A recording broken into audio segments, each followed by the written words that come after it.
Bueno, vamos. Dale. ¿Dónde es esto? Hola. ¿Tenés alguno? No, el perfil. ¿Derecha? ¿Tenés No, alguno? vamos. Bueno.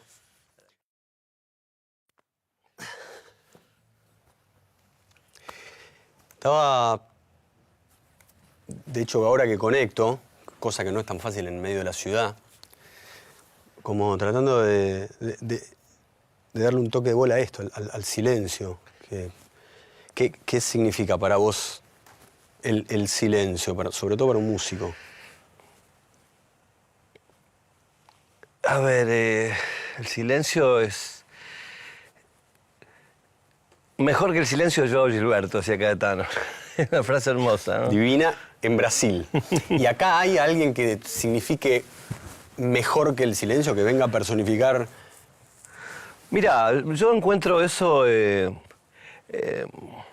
el ámbito más cotidiano, digamos, ¿no?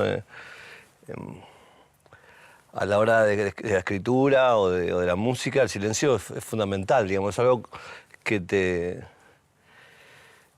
obliga. Es una figura con la cual tenés que vivir. Creo que cuanto más silencio en muchos aspectos, mejor, ¿no? En general se ve que la neura de la vida moderna nos hace vivir a todos escuchando el sonido de nuestra propia voz, ¿no? Y eso genera mucho descalabro siempre, ¿no? Pero bueno, también las frases hechas, ¿viste? Son incómodas. También el silencio de salud, también eso... A veces no, a veces hay que hacer quilombo y a veces hay que gritar y hay que hay que despatarrarse, ¿no? Pero el silencio forma parte de la experiencia, ¿no? Estoy pensando con vos en voz alta ahora, ¿no? No es que tenga criterio formado sobre el silencio, pero me acuerdo de cosas hermosas del polaco Goyeneche en un ensayo un día diciendo los silencios se cantan, decían los músicos, ¿no? Los silencios están allí, ¿no? Son muy, muy importantes, ¿no? Para lo que hago yo, el silencio forma parte del swing. Es muy importante. En ese intervalo entre nota y nota, o en esa separación entre un tema y otro en la edición de un álbum, existe eso que se llama swing, tanto en la composición como en la interpretación, ¿no? Así que te diría que es un elemento bienvenido siempre, ¿no? ¿Vos sentís que todas esas emociones, ruidos internos, ¿no? Digo, ruidos de afuera, ruidos internos que conviven en vos, tenés canciones donde hayas sentido que lograste plasmar primero en el papel, piano, y luego al hacer canción completa? ¿Lograste canalizar todo eso? Digo, ¿hay canciones que vos sientas que son canciones tuyas redonditas, donde llegaste realmente a poner, primero en papel, vuelvo a decirlo, primero en papel, luego en piano, luego en vivo? Sí, lo que pasa es que el silencio es un elemento, digamos, dentro de todos esos registros que vos estás ahora nombrando. Yo creo que sí, que hay momentos que he logrado cosas de las cuales me siento muy orgulloso. Yo igual soy de los tipos que yo quiero todo lo que hice. A veces, el otro día leí una obra de un célebre escritor argentino, un reportaje, un gran escritor, que como tantos renegaba de sus primeros libros, ¿no? No me gustó eso, ¿sabes? Me parece que todo lo que uno hace noblemente tiene un valor, aunque sea para uno, y que no hay que estar pendiente de la mirada de la historia, ni de la literatura, ni del cine, porque no se puede vivir así. Si bien eso no quita que tengas que tener rigor con en lo que haces. Pero en ese sentido, amo lo que hice y amo lo que hago. Entonces, no pienso en esos términos de si esto está más redondito que lo otro, porque ¿para quién está más redondito?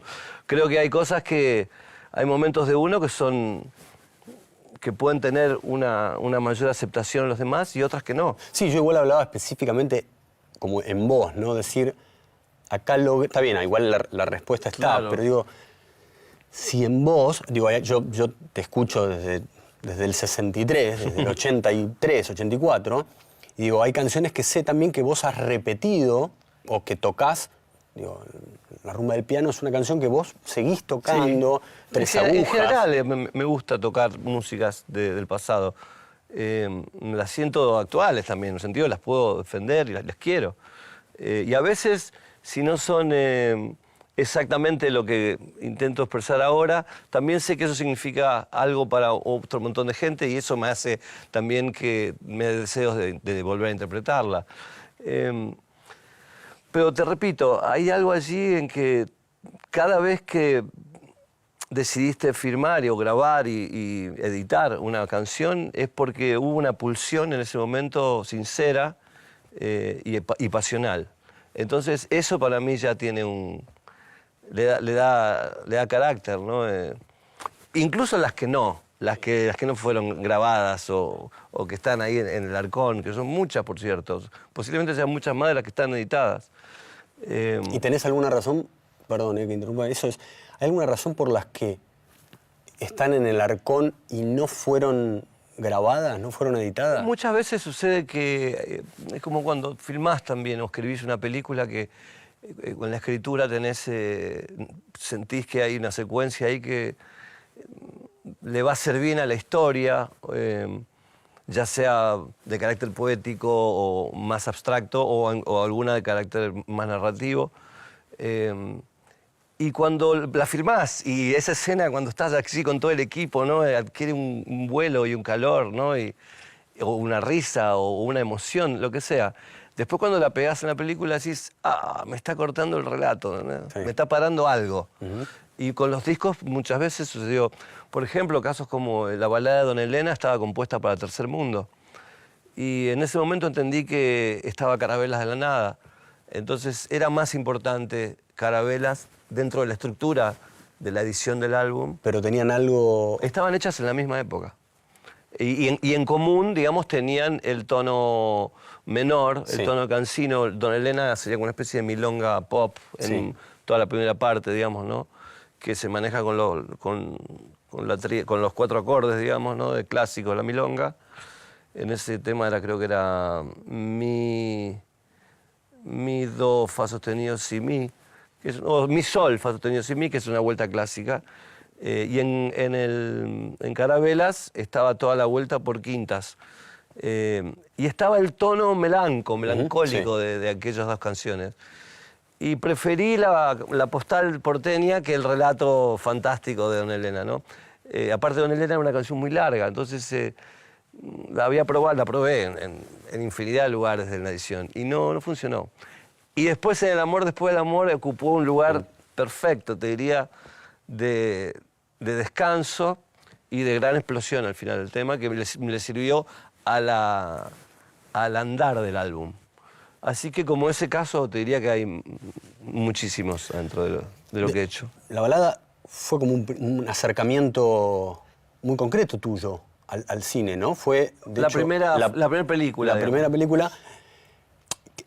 ¿Por qué, para un músico, digo, no sé si te consideras músico, ahora te consideras músico, Sí. director, pero digo, ¿por qué encontraste en el cine, en la imagen, en lo que se ve, que le podía agregar a la música que componías? O si no es agregarle, si era una simple nueva búsqueda. Mira, sí, fue de eso. Yo recuerdo en esos años estaba con Cecilia y siempre yo estaba viendo cine y hablando de cine. Y un día me dijo, "Bueno, déjame hinchar", me dijo, filmá, me dijo.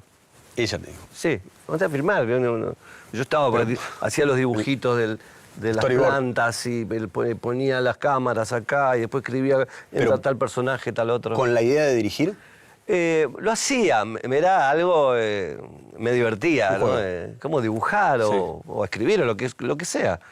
Y en un momento dije, bueno, tengo el dinero, voy a intentarlo, ¿por qué no? Y allí fue que arrancó aquel disparate, ¿no? Y llamé a muchos colegas de ese momento, logré armar una producción pequeña para lo que el presupuesto que teníamos. Y sí, fue el primer contacto, te diría, real con el lenguaje, ¿no? Ya afuera de la teoría y y de las miradas de estudiar directores, digamos, ¿no? ¿Pero sentís que hay mucha diferencia en los lenguajes entre lo auditivo y lo visual que también tiene? Y sí, hay diferencias, hay especificidades, digamos, que son muy únicas, muy precisas en cada lenguaje. Después, en los trazos gruesos sí se parecen, porque la composición podría ser un proceso similar al de la escritura del guión, la filmación sería un proceso similar a la grabación del álbum. Sí. El técnico de grabación puede ser el director de fotografía, los actores y actrices, los músicos y las músicas. La mezcla es la mezcla del film y lo mismo pasa con la edición, que la edición, por supuesto, en el film es una tarea muy, muy delicada, ¿no? Y muy hermosa. No sé si una de las partes más lindas. Y es una parte que yo también le doy mucha importancia dentro de los álbumes. Siempre le doy mucha importancia. No, yo siempre digo, no hago canciones, hago discos, hago álbums. Y para un tipo como vos, que sos protagonista de tus discos, o sea, vos los escribís, vos los llevás adelante, desde la parte de composición, desde la parte, vos arriba del escenario cantando, has producido tus discos. Sí. ¿Qué es dirigir una película donde vos solo estás, donde vos no estás en pantalla? Sí. Donde vos no sos uno de esos actores. Sí, sí. Y a mí me genera un gran placer, digamos, ¿no? Estar pendiente de todo menos de estar actuando ante la cámara. Yo admiro mucho a directores como Clint Eastwood, como Woody Allen, que tienen la capacidad y el swing de hacer todo y encima hacer los protas, ¿no? De películas maravillosas aparte. El caso de Eastwood puede ser el Gran Torino o Cazador Blanco, Corazón Negro, en el caso de Woody casi todas, y de otros, por supuesto. Pero digamos que me alcanza con poder escribir, dirigir y no necesito verme en la pantalla. Ya cuando toco, esa parte de mi vanidad puede estar cubierta en el escenario, ¿no? Pero yo soy un animal de tabla, digamos. Ya que nombrás tabla y nombrás vanidad, ¿te considerás en ese sentido como artista? Un tipo con una vanidad presente, con un ego... No hay nadie que haga esto que no tenga una excelsa vanidad. El tema es saber que está allí, poder reírte de ella y sobre todo no atormentar a los demás, ¿no? Eso sí. Es lo fundamental. En cualquier instancia tiene que estar todo al servicio del cuento, digamos, ¿no? La gente que no sabe incorporar su pasión al relato del equipo, en el caso de una película o de un álbum, generalmente se queda fuera del proyecto, ¿no?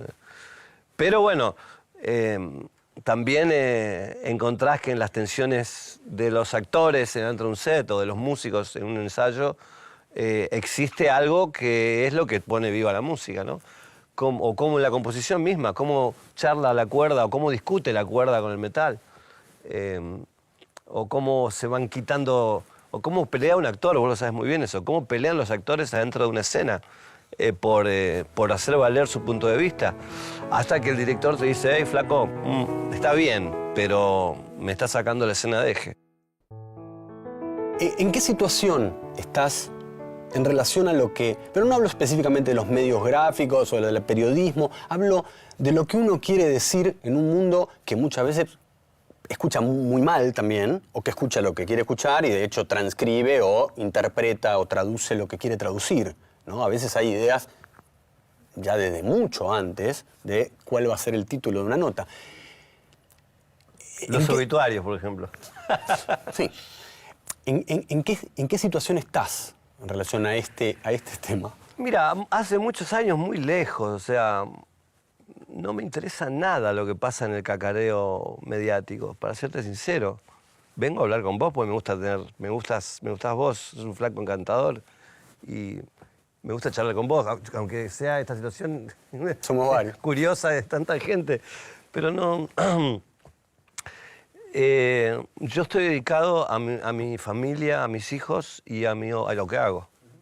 A lo que hago, sencillamente. No, ahí se va la energía, y estar con mis amigos y en poner en escena lo que pienso y siento del mundo. Y tengo la suerte de haber sido acompañado en mayor o menor medida durante muchos años por mucha gente. Y que mucha gente me haya dejado participar de sus vidas durante tantos años. Entonces, lo que sucede allí, en esa suerte de pantomima, en esa suerte de entelequia, Sí. de vanidades, ¿no? Llamada a medios periodísticos, no interesa nada. Me aburre, ¿entendés? No encuentro nada allí que me llame la atención, digo. Generalmente me gusta bajar el volumen, ¿no? Y ver los gestos. Todo eso hablando y cacareando. Tampoco eso es un defecto que sea propiedad de la Argentina, eso sucede en todo el mundo. Totalmente. Entonces,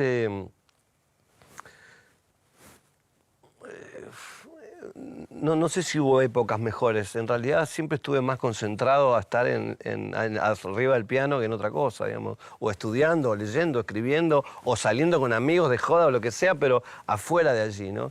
Por supuesto, cuando sos una figura pública, tenés que empezar a inventarte ciertos mecanismos, ¿no? Entonces, evidentemente, voy a bares donde no va toda esa gente, y por eso no saben nada de mi vida.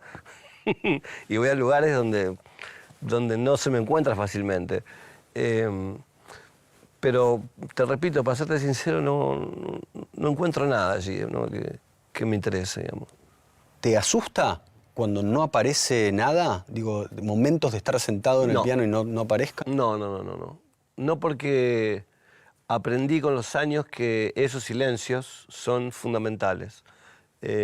Por supuesto que las primeras veces que aparecen esas crisis, sí mete miedo. Sí mete miedo.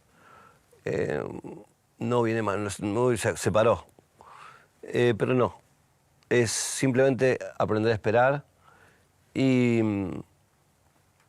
por supuesto que siempre estás, yo siempre estoy en movimiento en ese sentido. Cuando no hago una cosa hago la otra, quiero decir, siempre hay algo de que ocuparse. Yo la gente que me dice que se aburre del mundo, la verdad no la entiendo. Pero en todo caso, cuando... No me acuerdo cuántos discos hice hasta el Circo Beat, pero fueron muchos. Y tocando en vivo, sin parar, desde Baglietto hasta esos años. A ver, del 82 hasta el 94. Antes, diría del 80. O sea, son un montón de años. Y ahí frenó. En un momento me asusté, ¿viste? Dije, no, ¿qué pasa acá? Pero me dediqué a otra cosa, me dediqué a hacer euforia. Entonces allí aprendí a conectar con una orquesta, a ver cómo era tocar con una orquesta. Hice 2 canciones nuevas, que quedaron, por suerte, fueron 2 canciones poderosas como El Cadáver Exquisito y Dar es Dar. Y también estaban tus regalos. Y tus regalos deberían de llegar, perdón, también. Aprender a cantar, o sea, fue otro aprendizaje.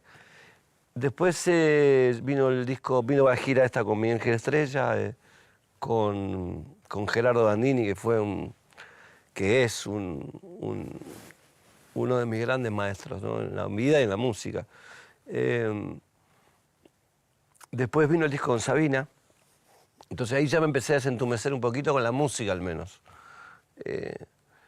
Y después de eso vino el chorro de Abre, o sea, fue toda una preparación para llegar a Abre, ¿no? Para escribir al lado del camino en 10 minutos, en 15 minutos. Ah, sí, fue claro, así.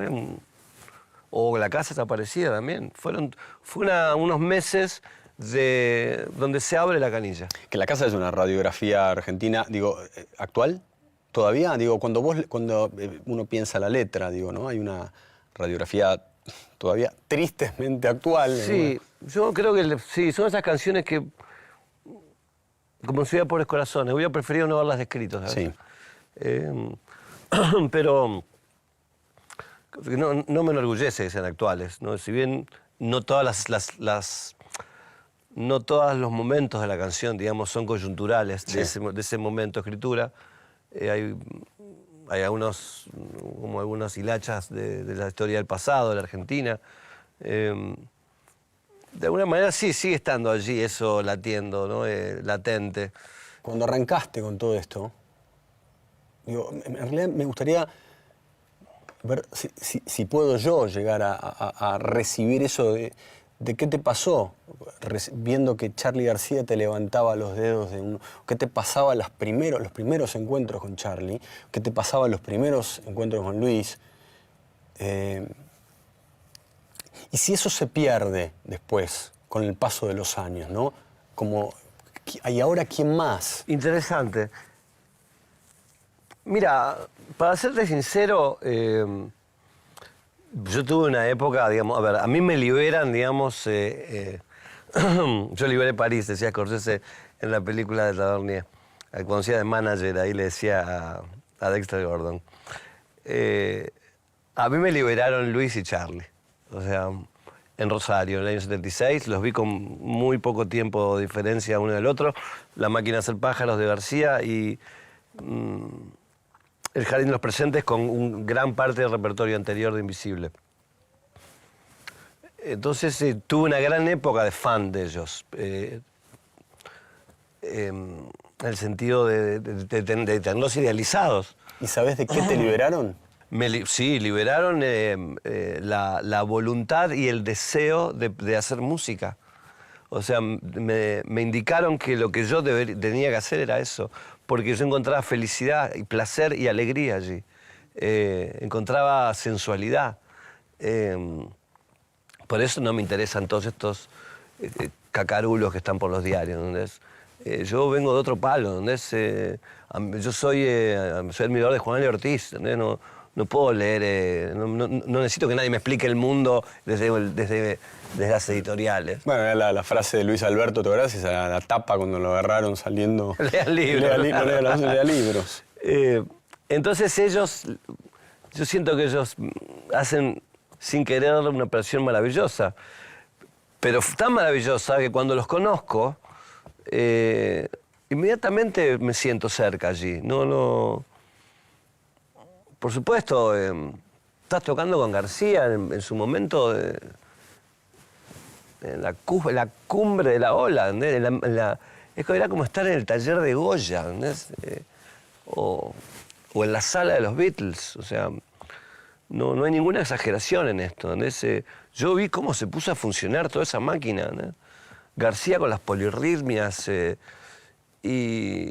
y los sintetizadores, y Gonzo, y Melingo, y la Fabi con la pollerita corta cantando con esa voz de ángel, y los hits, y todos enloquecidos atrás de los disparates de Charly, que traía la máquina de ritmo, ¿no? La traía la cuarta en la canción, los acordes sin sexo, o sea, Buenos Aires, la cocaína, el mundo, era un delirio eso, ¿no? Estaba todo muy, muy caliente. Era imposible sentirte ajeno, porque era un mar que te llevaba. Así que te diría que tanto con García como con Luis, si bien, por supuesto, fueron dos hermanos diferentes, son dos hermanos diferentes, me sentí cerca desde el comienzo, porque ellos me la hicieron fácil, ¿entendés? Me incorporaron al grupo rápidamente. ¿Quién es aquel flaquito ese con con el pelo largo? Ese toca el pelo, vení para acá. Y a la tribu. Y Luisito, el encuentro con Luis, que fue en Santa Fe y Riobamba. ¿Te acordás caminando, y le digo, ¿vos sos vos? Y él me dice, ¿vos sos vos? Eso son cosas inolvidables. Después hicimos una amistad maravillosa. Y una amistad una hermandad maravillosa. Entonces, toda esa idea del ídolo, digamos, se disolvió en muy poco tiempo, te diría. Y ellos me hicieron sentir que formaba parte de algo en este lugar perdido del mundo. Que podía formar parte de algo que sea hermoso, sensual, que traiga alegría y que libere. Entonces yo me siento muy orgulloso de que ellos me hayan dejado entrar a su mundo. Y también me siento muy responsable hoy de haber estado en ese lugar, en ese momento, y por supuesto atesoro y voy a ser un gran defensor de esa extraordinaria forma de vida que es la música popular contemporánea argentina. Así que aquí estamos, ¿no? Digo, en realidad porque es muy reciente también, y sobre todo para vos que llevaste adelante La con él. ¿Cómo es recibir la noticia de que Luis no está? ¿Y cómo es la noticia de saber que Luis sigue sin estar, más allá de la presencia en su música y su arte? Los duelos duran toda la vida. No, esa es la verdad. Yo tuve la suerte de despedirme de él. Fui uno de los pocos amigos, por las circunstancias, que pudo hacer eso. Y fue maravilloso también, porque se fue como vivió, igual. No, viste, un hombre... A ver, fue muy fuerte ver eso, porque es un hombre que no se victimizó nunca, que rió, hasta el último momento rió. Entonces, así vivió. Entonces, y peleó. Entonces, que eso es un hombre. Entonces, esa es la nobleza que deja un hombre, ¿no? Y haber criado esos 4 hijos maravillosos y verlos abrazados a todos ellos allí en su entierro. Eso por un lado. Y por otro lado, la obra majestuosa, ¿no? Majestuosa, desconocida. Totalmente. De Luis Alberto Spinetta, aquí y en el mundo. Pues también hay que decirlo, ¿no? La obra de Luis aquí, para lo que se mueve, digamos, en la ilusión mediática, digamos, no pasa de 2 o 3 temas de Almendra y Pescado Rabioso. Pero aparte de eso hay un tesoro allí, desconocido, que van de sus discos solistas a Etapa de Spinetta Jade, Invisible, y sus diferentes momentos y etapas, ¿no? Tan maravillosas, ¿no? Así que ojalá todo eso resuene en los corazones aquí en este país, porque todo eso es una luz de verdad, no. Eso es alegría para el espíritu, es un espíritu expresándose con gran profundidad, tomando la experiencia humana como algo absurdo y delirante y a la vez único, e intransferible. Entonces, cuando un artista logra plasmar eso, que no es muy habitual, se transforma en un tesoro para la humanidad. ¿Qué te pasa, no? Yo he estado en tu casa y he compartido reuniones en tu casa, y hay momentos donde vos al piano empezás a cantar una canción y gente, pares tuyos, pares míos, actores, empiezan a cantar tus canciones. Y yo no sé si vos sos consciente de que, digo, pares tuyos, además de un gran nivel, ¿no? Como compositores, como músicos, actores. ¿Qué te pasa a vos al saber que muchos de nosotros conocemos letras, tonos? Oh, mucho miedo me da. No, a ver, de verdad, estoy muy honrado, loco, porque aparte de que estamos ahí seguramente en una situación relajada, digo. Relajada, tomándonos un vino, todo, de golpe empezamos a cantar una canción, la cantamos todos. Es muy lindo. Es muy lindo también estar en un concierto y cantar esa canción con desconocidos. Es todo extraordinario. No, en este viaje que me tocó, maravillosamente, he tenido la suerte de poder estar viviéndolo, no dejo de sorprenderme, ¿viste? Y de disfrutar tanto la copa con amigos en la casa y ese tipo de situaciones, como el silencio que te regala cualquier ciudad o cualquier teatro en cualquier lugar del mundo, con un gran silencio, ¿viste? En un momento sí pensás, puta madre, qué suerte que tuve, gracias. Gracias a mí también. Bueno, digo, Pero te sentís realmente un privilegiado en el mejor sentido de la palabra, ¿no? Y sentís una libertad muy estimulante, ¿no? Y te sentís responsable también de eso. Cuidado, hay mucha gente que te está dando una llave allí, che, no se hace cualquier cosa con eso, ¿eh? ¿pero es una presión eso? Digo, a la hora de Si componer... lo vivís con sensualidad, no, con alegría, no. Es una presión si estás pendiente de lo que escribe alguien en un lado, o si no puedes salirte de la mirada histórica, que te mira así y te dice, a ver, señor Páez, cuidado que eso no se hace o eso no se dice. Ahí sí puede ser una presión, pero eso es para gente insegura, cortita, académicos frustrados con mal sexo y gente resentida, digamos. Para la gente que está en la vida no hay nada que dé miedo en un sentido, porque no pasa nada, ¿viste? Quiero decir, terminamos todos en una caja, quiero decir. Cuando ves a la gente, ¿no?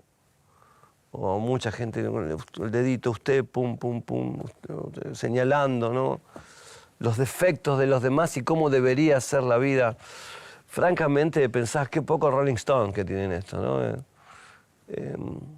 Qué poco swing, qué poca libertad para vivir. Gente sin swing, ¿no? Como dijo. Sí, igual los del dedito son en general todos los paparulos estos que escriben y hablan y no tengo nada, no tengo obra. Bueno, igual son los mismos que pueden ir a sacarle una foto a Luis Alberto en la puerta de la casa. Digo, de alguna manera son los mismos... Es parte de esa máquina monstruosa, sí, sin duda.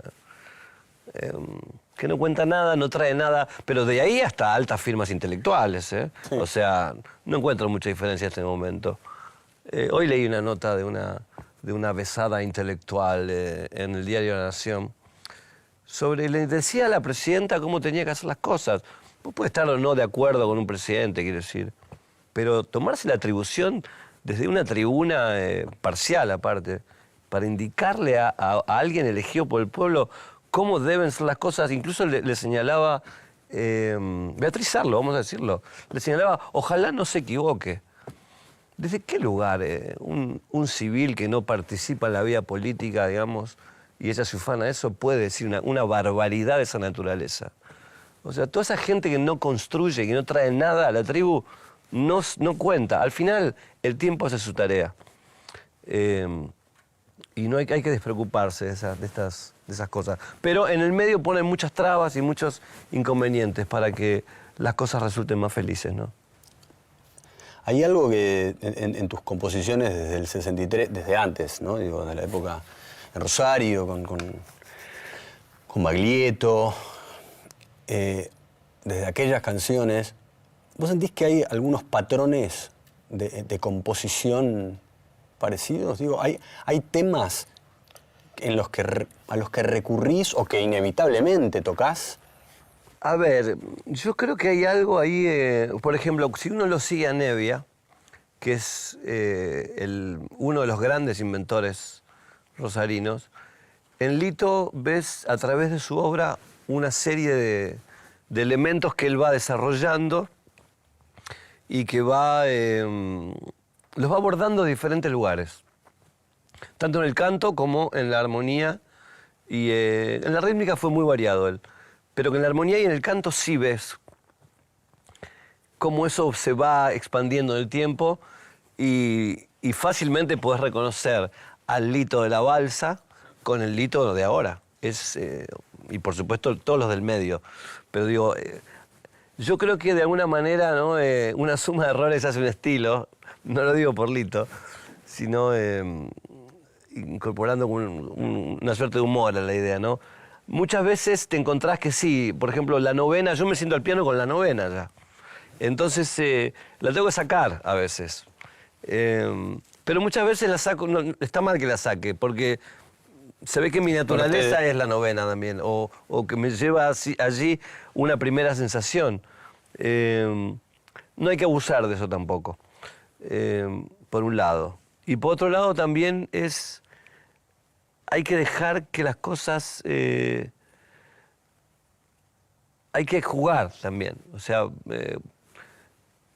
intentar quebrar los trucos que uno mismo se impone, ¿no? O esto que llamamos estilo. Hay una gran contradicción allí. Esto que llamamos estilo, que podría ser la repetición, digamos, de algunas maneras, algunas formas dentro de una obra, también deben ser minados con ingenio, con audacia, investigando otras maneras, ¿no? Y por supuesto incorporando lenguaje. Si tenés 4 acordes, vas a manejar 4 acordes. Si tenés 300 acordes, vas a tener más recursos para poder expresar cosas más complejas. Entonces, creo que todo eso juega ahí adentro del mundo de la expresión, Sí, ¿no? por ende igual, digo, lo que sabemos es que por ahí, al expresar cosas más complejas, también es muy posible que por ende te escuchen menos gente. A veces puede ocurrir, ¿no? Digo que lo que vos estás contando por ahí... No le interesa a nadie. Le está empezando a interesar a menos, que también a veces es, bueno, mejor... Es que es así la vida. O sea, no puedes estar agradándole a todo el mundo todo el tiempo. Yo allí tengo varios dilemas, ¿no? Creo que hace falta un instinto paranoico en el sentido de poder escuchar tu voz como algo que guíe tu pulsión, digamos. Pero por otro lado, o sea, donde solamente tu mirada es la que importe. Sí. Por otro lado, también necesariamente necesito como el relato de afuera, por otro lado. Y creo que en la mezcla de esos elementos es que uno toma las decisiones que toma. Ahora, nunca hacer algo para agradar, eso me parece innoble. Por eso no asustarte cuando haces un disco como Abre y vende muchísimos menos discos que El amor después del amor. O cuando haces un disco como Rodolfo, por supuesto, no funciona como Circo Beat. Aunque también, me acuerdo ahora un comentario de Lynch, cuando le preguntaron a David Lynch sobre qué le parecía a él, por qué se vio más Wild at Heart que El hombre elefante. Entonces el tipo decía, se prendió un faso así y dijo, no sé, dice, la verdad que nadie sabe nada de eso. Y tiene razón, porque es la coyuntura, la época, las ganas que tenga el inconsciente colectivo de escuchar, lo buena que esté la película o no, o Sí, el que no disco. siempre, obvio. O sea, hay muchas cosas allí. Uno no puede ser tan vanidoso de decir los demás no me entienden. O ubicarse en esos lugares patriarcales que siempre son horrorosos y detestables, ¿no? Así que yo en ese sentido conservo mi naturaleza pisciana, te digo, ¿no? Navego ahí, bueno, está, ya se verá. Me considero un hombre muy afortunado. A cada playa que donde llego me espera un flaco con una birra. Cuando... Hay algo que a mí me pasa cuando yo veo, me escucho en algo que dije en alguna entrevista, digo, bien, pero no es del todo coherente con algunas cosas de mi vida. Por supuesto. Lo que pregunto es, en realidad, y además, tengo la teoría desde que soy muy chico, que nadie es igual en el momento que se enciende una cámara. Aunque sea en una foto de cumpleaños, algo siempre ponemos a un perfil, o tensión, sonreímos, sí. o nos ponemos serios porque creemos que salimos mejor. Digo, como muy difícil en Depende también, ¿no? Depende de las circunstancias. Puede suceder que te puedas abstraer, ¿eh? Lo lográs. Sí, a mí por lo menos me pasa. A lo que iba es, si en algún lugar descubrís, vos que convivís 24 horas con vos, que supongo, A veces. no sé, digo, por ahí en algún momento te vas, pero digo, si si uno descubre de sí mismo un personaje que es Fito Páez, para algunas cosas, hacia arriba de un escenario, en alguna declaración, si hay algún Fito Páez, Rodolfo Páez, que en su vida, cuando realmente no hay nadie del entorno más cercano, marca una diferencia. Sí, uno es mucha gente, convengamos eso. Digamos, siempre la cámara lo que da es la idea de la percepción del otro. Entonces, adelante del otro o de lo otro, no querés quedar expuesto en tus debilidades. Entonces se arma un muñeco. ¿Cómo se construye un muñeco en una obra de teatro o en un film? Quiero decir, se construye un personaje inmediatamente por la significancia que tiene la irrupción de un ojo registrador, digamos. Ahora, yo tengo mucha conciencia de eso, entonces para mí es un elemento de todos los días, no le tengo miedo a eso. Ahora, sí me ha pasado cuando era más pibe, que me he visto diciendo barbaridades o haciéndome un serio, ¿entendés? De cosas que uno ni siquiera tenía noción y por supuesto te causa ternura, te da risa. Inmediatamente lo que haces es desenmascarar ese muñeco e intentar no volver a repetir ese personaje que no me gusta. Así que sí me ha sucedido, por supuesto. Y me sucede muchas veces con mis hijos, ¿entendés? Que a veces me encuentro diciéndole cosas y digo, ¿pero qué hace un tipo como yo diciéndole eso a un niño tan hermoso? ¿Entendés? Creo que nos pasa a todos, ¿no? Todos somos actores, todos actuamos con cada persona actuamos de una manera. Somos mucha gente. En la medida que alguien se considere íntegro y puro, inmediatamente me levanto y me voy. No le creo eso a nadie, porque la vida no es ni pura, ni cristalina, ni limpia. La vida es un pantano que puede ser maravilloso. Y siempre me echaron, me molestaron los patriarcas, los que saben más que uno, los que se hacen los poetas mártires. ¿Entendés? Todo eso siempre me hinchó las pelotas porque a mí me gusta Charly García, loco. ¿Entendés? Sí, claro. A mí me gusta Charly cuando con la flor ahí, con las patas abiertas en el medio del escenario, ¿entendés? Me gusta Richard, me gusta Lord Byron, ¿entendés? No, me gusta Juan L. Ortiz al lado del río, fumando opio. O sea, todo lo que acartone, todo eso me voy. ¿Y vos sentís que por eso es tan hermoso cuando hoy ves todavía el reportaje de Borges? Él hablaba mucho de su personaje, ¿no? Borges dice que mala suerte ser Borges, decía él. Hablando con tanta alegría, con tanta placidez de su materia, de sus materias, cuánta sabiduría y cuánta belleza en eso.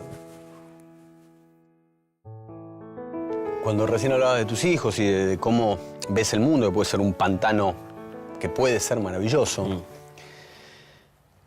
¿cómo lo ves hoy al mundo teniendo dos hijos que lo van a transitar y que lo están transitando y que lo van a transitar quizá algún día también sin vos presente? Digo, ¿cómo lo ves y cómo, entrando en una etapa de ciencia ficción, cómo lo imaginás, cómo viene? Mira, por el momento estoy ocupado de que hagan la tarea, ¿viste? Y que esté todo en orden día a día con las mamás. El mundo no va a ser mejor, quiero decir. La civilización es una causa perdida, decía el viejo Bukowski. Nos hacía reír, hacía mucho, todavía sigue funcionando esa idea. Yo no soy correcto en el sentido que no guardo corrección política. Dice Polo, ¿viste? El mundo fue y será una porquería, ya lo sé, el 510 y el 2000 también. Es una aceptación. La verdad, ¿viste? Sí. Pero bueno, yo tengo un espíritu agnóstico y trágico, pero a la vez muy optimista. En el sentido de que no sé si mañana es mejor, pero hoy es mejor. Y estamos acá, pum, hoy acá, todos abrazando una idea que es la de celebrar estar en la vida. Entonces, me gusta Nietzsche. está bien. Me gusta más Juan L., digo. Entiendo y disfruto la quinta, ¿viste? De Beethoven. Pero it's only rock and roll, but I like it, ¿viste? Entonces acá, hoy, ahora también.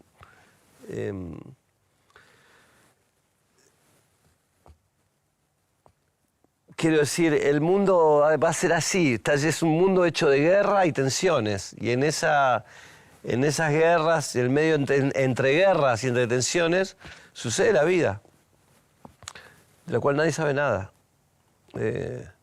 Aunque algunos dicen, no, bueno, un poco lo Acá que algunos decíamos. dicen saberlo. Entonces, creo que hay algunas cosas muy importantes, ¿no? El amor es dar la vida por alguien, ¿no? Algunas veces matar por alguien también. Creo que es como la idea del amor profundo, ¿no? Amar con desinterés, ¿no? Incluso hasta por la propia vida. Entonces, esas son las ideas que a mí me gustaría transmitirle a mis hijos, ¿no?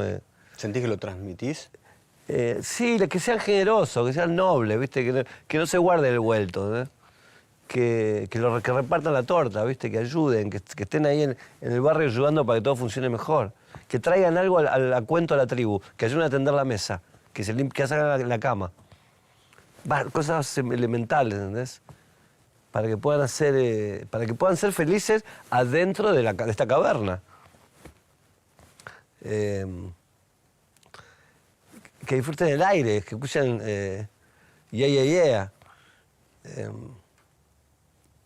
Que se metan que estudien lo que les interesa, ¿no? Y si todo eso puede ayudar a la tribu, mejor. Y en medio de esta caverna donde por un momento estamos, o en la que estamos, hay momentos, a pesar de tener hijos, a pesar de tener amigos, hay momentos donde te sentís solo, digo, o hay una certeza de estar solo, digo. Sí, claro. Eso es muy saludable, creo, ¿no? Es saludable, en el sentido que la experiencia real, la cámara seca, la cámara Schopenhauer, le digo yo, es que estás solo. No es que diga que el amor sea una ilusión, ¿eh? El amor es real y la pasión es real y eso se vive, aunque tenga el origen que tenga y conduzca donde conduzca. Yo creo en la compañía, yo creo en el abrazo, en la mirada, en el beso, lo ejerzo. Y en la bronca también, y en el enojo, lo creo en eso, o sea, así que me siento solo y acompañado. Para como ir cerrándolo, la charla, una cosa más que tiene que ver con algo que vi, hay un disco, está bien, que es una conjunción de temas de distintas épocas tuyas, pero que tiene que ver con las mujeres y qué significan, qué han significado y evidentemente qué significan, qué siguen significando. Y sobre todo además teniendo una hija mujer. Y sí, la teta, ¿no? La teta. La teta. Gracias, mamá, por la teta, por la leche que me diste, por la buena leche que me diste. Y el abrazo. Para mí la historia de las mujeres es el cariño, ¿viste? A mí me criaron mi abuela, mi tía abuela. Entonces, mis tías, tengo como el aroma y ya no sé si lo recuerdo exactamente, pero todo eso lo llevo, todo ese amor lo tengo pegado, está inscripto ya. Y las mujeres, me divierto mucho con las mujeres.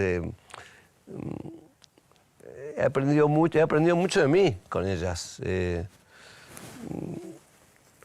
Las adoro, no las adoro más que a los hombres. Cada uno, yo no amo géneros, amo a esas personas que son mujeres. También me gustan los tipos, o sea, ir a tomar la birra, fumar al bar, ¿viste? Y ver fútbol, eso también es otra parte de la vida. Así que no sé si hablar del género. Amo a las mujeres que amo.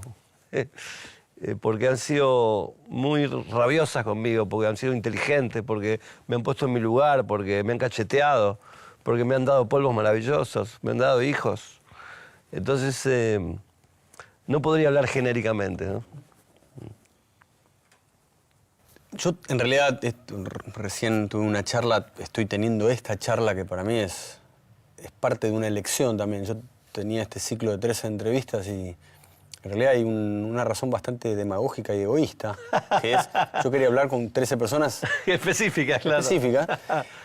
Lo que digo es, hay una elección que tiene que ver con que hay momentos también de la vida de uno que uno necesita las respuestas de otro, por lo menos para...